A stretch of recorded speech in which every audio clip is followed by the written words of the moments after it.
Still on another state in Kaduna State, members of the Kaduna State House of Assembly have threatened legal action against former governor of Kaduna State, Nasir El-Rufai, for allegedly calling the lawmakers stark illiterates on the radio. The members of the House described the allegation as a defamation of their character. The chairman, House Committee on Information, Henry Mara, stated this on Tuesday while responding to some allegations made by El-Rufai against the Assembly.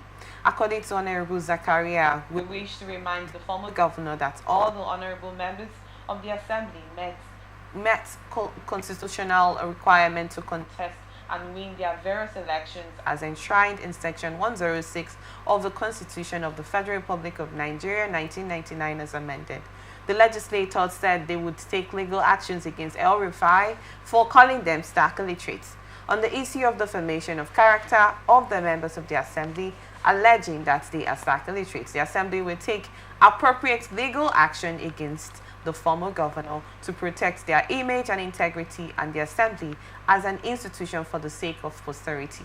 Mara denied the former governor's allegations that the report of the ad hoc committee that investigated his government was written by someone else. He said that the Assembly was discharging its duties and constitutional responsibilities by carrying out the investigation. According to him, the former governor remains indicted until the committee report was successfully challenged in court. He added that all findings of the committee against the former governor were in the public domain. Comrade Tribam, where you know the situation of El-Rufai, even in the likes of Atiku and Amechi, criticizing the present-led administration with all of what they may have said. There has been this stall from the APC against him that he is doing all of this because he was denied a ministerial bid.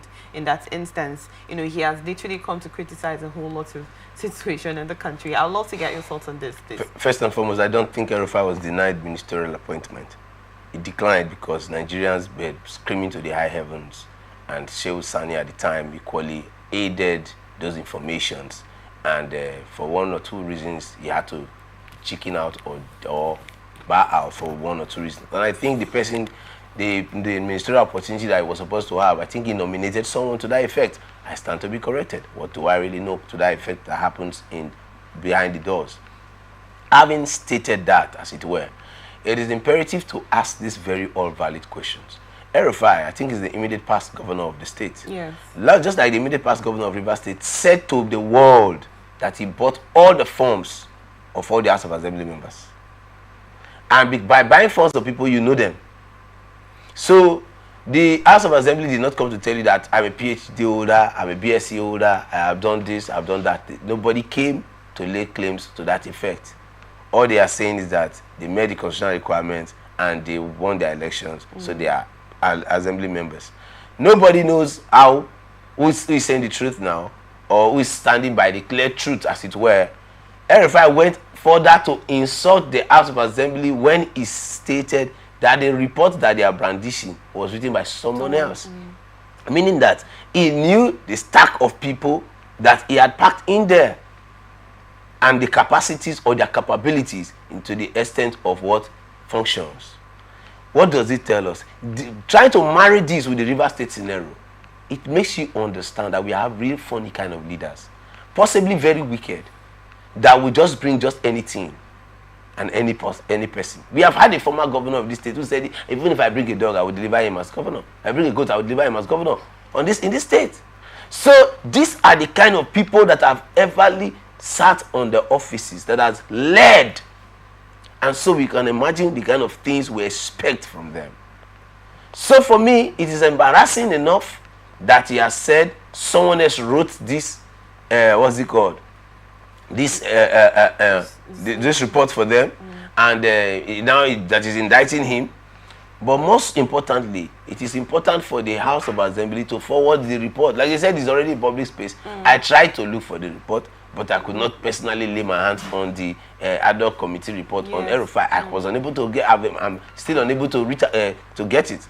Now, having stated that, it is important that the House of Assembly takes it to the court, like they said, so that he can be tried and punished if he's found guilty.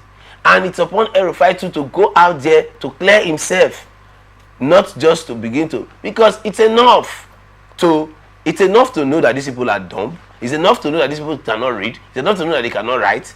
And you know all of this, but you equally saw to it that you supported them and wanted them to be there, so that possibly do your bidding as it were. But for the infractions here and there, they are now coming out to have the temerity to speak up. And now they are speaking up. You are now coming out to bring bring them to the fore. And I can tell you for free that El-Rufai will be very happy to say, let him take on the speaker or anybody in a media chat, because he knows that this might possibly be a witness. But however, whether right or wrong, the people have been able to work out a mechanism to carry out their constitutional function, which is to investigate the former government. And they say they have investigated, they have found him guilty, and these are the allegations that have been leveled against him, that he should come and defend himself. This tells you the level of decadence where the nation has gotten to. That we can now be imagining in our minds that we have lawmakers who possibly might not be able to read, who possibly might not be able to write, who possibly might not be able to articulate in their brains and bring out their policies. So they have to need the plenty 32 aides, as we see around, to be able to write these things. You understand my point? So whether we like it or yes, the cost of governance is already too high. But to what end? Who are we financing? What are we really financing? Are we financing stark illiterates like El-Rufai was trying to paint there?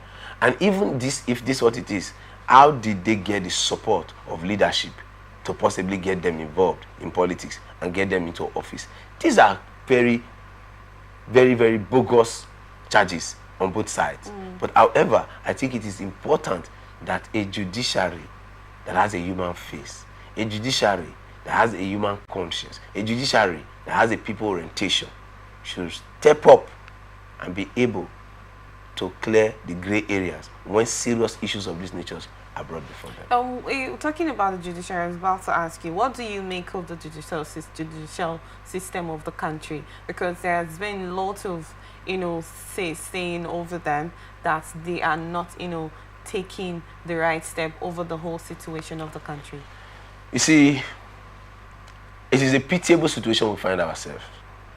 Before now, when people were elevated as justices, you see it is a question of legal luminaries, a guardian of legal luminaries, and possibly always done in a quiet and modest environment. But we saw the last one done by the immediate past CJN. It was a guardian of politicians. And we saw justices frolicking with politicians as though nothing is happening. And that makes bold to say that that is the reason why we are seeing judgments that are seemingly completely devoid of human faces. Judgment that are seemingly considered shopped from the supermarket. Judgment that seemingly looks like they are all almost laced with technicalities. There are no facts. There are no reasoning. There are no judgment that can quiz your reasoning and bring your arguments to subjection, to superior reasoning. But they are almost always laced with ambiguities and technicalities here and there that makes the heart bleed. That the common man today, the judicial system is, listen, before now we used to see the judicial system as the last hope of the common man. Yes. But today the judicial system is not like the sure hope of the bourgeois. It's the sure fate. Why did that change? Why was there a shift? There is a shift because there is an attitude. Now the justices are from the system. And if the system continues to go down, all the other systems will keep going down. The political system runs look. That is why the great Socrates says, you say you cannot say you are too busy to leave the politics of your place to delinquent minds. Hence, you have to live with the delinquents of their decisions. Now, that is the reality we are finding ourselves. The kind of people that are in governance in Nigeria are funny people with so much questionable characters.